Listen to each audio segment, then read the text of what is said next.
भगवान बुद्ध आणि त्यांचा धम्म या ग्रंथाचे लेखक विश्वभूषण भारतरत्न परमपूज्य बोधिसत्व डॉक्टर बाबासाहेब आंबेडकर या ग्रंथाचे लेखक आहेत. भगवान बुद्ध आणि त्यांचा धम्म या ग्रंथातील द्वितीय खंड चालू असून द्वितीय खंडातील भाग 8 आपण पाहत आहोत. भाग 8 मधील चॅप्टर चालू आहे 4 धम्मदीक्षेची जोखीम.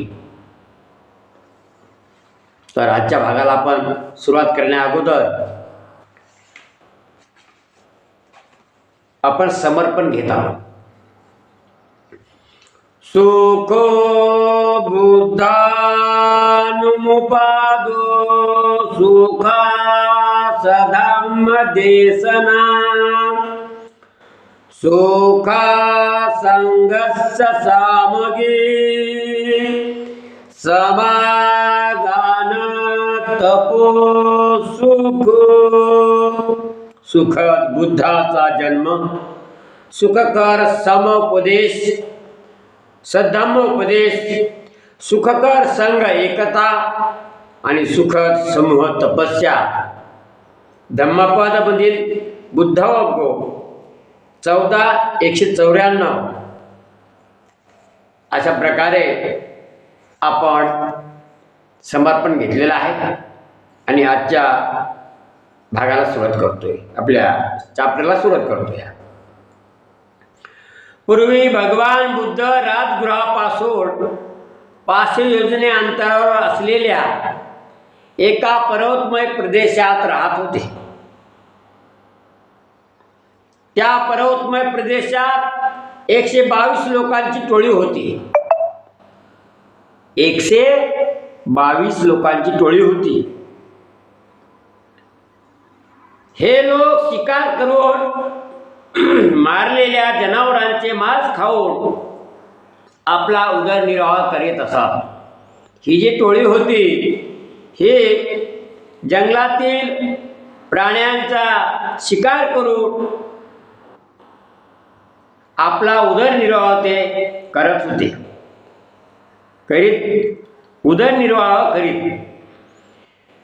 भगवान बुद्ध त्या ठिकाणी जातात. हे जे 122 लोकांची टोळी होती त्या टोळीकडे भगवान बुद्ध जातात आणि ज्यावेळी त्या बायांचे घरचे मालक होते, नवरे होते, ते शिकारायला गेले असताना तेथे दिवसा घरी एकट्याच राहिलेल्या त्या स्त्रियांना ते धम्मदीक्षा देतात. कोण? भगवान बुद्ध. त्यावेळी ते पुढील प्रमाणे उपदेश करतात. त्या स्त्रियांना काय उपदेश करतात भगवान बुद्ध हे आपण सर्वांसाठीच भगवान बुद्ध सांगत आहेत, हे लक्षात घ्यायचे. जो दयाळू आहे तो प्राण्याची हत्या करीत नाही. काय सांगितलं भगवान बुद्ध त्या स्त्रियाला? काय सांगतात?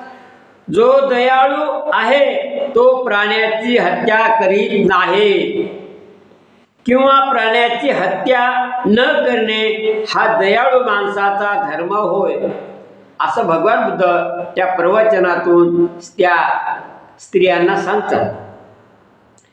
तो प्राण्याची जीवांचे संरक्षण करण्यास नेहमी समर्थ असतो आणि तसा मनुष्य प्राण्याचे जीवनाचे रक्षण करण्यास नेहमी समर्थ असतो. तो त्यांची हत्या करत नाही. तो दयाळू असलेला माणूस, करुणा असलेला, दयाळू असलेला मनुष्य. पुढे काय म्हणतात? धर्म अमर आहे.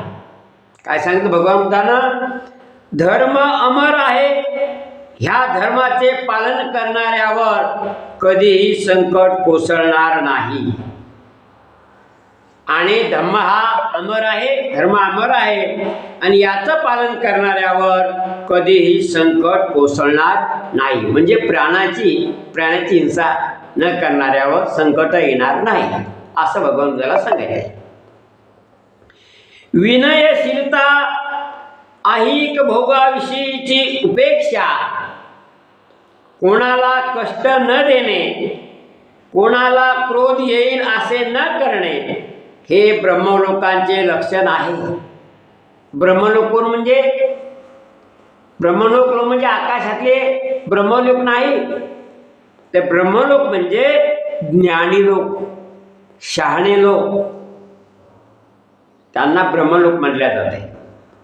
विनयशीलता,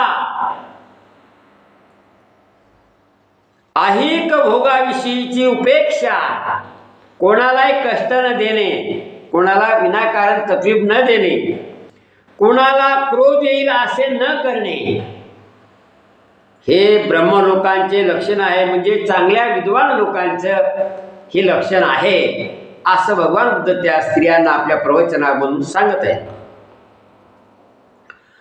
दुर्बलाविषयी कणाव, दुर्बलाविषयी म्हणजे जे दुःखी आहेत, जे कमजोर आहेत, जे खंगलेले आहेत. दुर्बलाविषयी कणव, कणव म्हणजे कनवळा. दुर्बलाविषयी कनवळा म्हणजे त्यांची बाजू मांडणारा, त्यांची बाजू घेणारा. बुद्धाच्या शिकवणुकीनुसार शुद्ध जीवन किती आवश्यक आहे याची जाणीव आवश्यकते मिळाल्यावर थांबणे, जन्म मरणाच्या फेऱ्यातून सुटण्याचे हे साधन आहे. जन्म मरणाच्या फेऱ्यातून सुटण्याचे हे साधन आहे. म्हणजे थोडक्यात असं सांगायचं भगवान बुद्धाला की चांगले कर्म करा, म्हणजे तुम्हाला चांगल्या प्रकारचा, तुम्ही चांगले ज्ञानी व्हाल, सुज्ञ व्हाल, आणि जन्म मरणाच्या फेऱ्यातून सुटण्याचे हे साधन आहे. म्हणजे थोडक्यात सांगलं की चांगले जर आपण वर्तन केलं, धर्माचं पालन केलं, तर तुम्हाला संकट येणार नाही, तुम्ही सुखी होसाल आणि सर्वच गोष्टीमध्ये तुमच्या विकास होऊन जाईल तुमचा. आणि विकास झाला माणसाचा, बुद्धीचा विकास झाला, ज्ञानाचा विकास झाला की आपोआप त्याचा आर्थिक, सामाजिक, राजकीय सगळाच त्याचा विकास होतो. हे भगवान बुद्धाला सांगायचं होतं. ते जन्मा मरणाच्या फेऱ्या ज्या आहेत, हे आता कसं आहे, या ग्रंथाचे भाषांतर करणारे हे सुद्धा त्या काळचे जुने लोक होते आणि त्यांनी आपल्या पद्धतीनं अर्थ इथं लावलेले आहे. हे शब्द ऐकताच त्या स्त्रियांचे परिवर्तन झाले. भगवान बुद्धाचं हे प्रवचन ऐकल्यानंतर त्या स्त्रियांच्या विचारामध्ये बदल झाला, परिवर्तन झालं, त्याच्यात क्रांती झाली त्याच्यामध्ये. आणि पुरुष परत आल्यानंतर, जे शिकारीले त्यांचे नवरे गेलेले होते, ते परत आल्याच्या नंतर भगवंतांना ठार मारण्याची जरी त्या पुरुषांची इच्छा होती, दुरून पाहिलं आणि भगवान बुद्ध त्यांना सांगत आहे, असे ते दृश्य पाहिल्यावर त्या बायांना काय वाटलं की आता हे तथागत भगवान बुद्धाचा नक्कीच जीव घेणार आहे.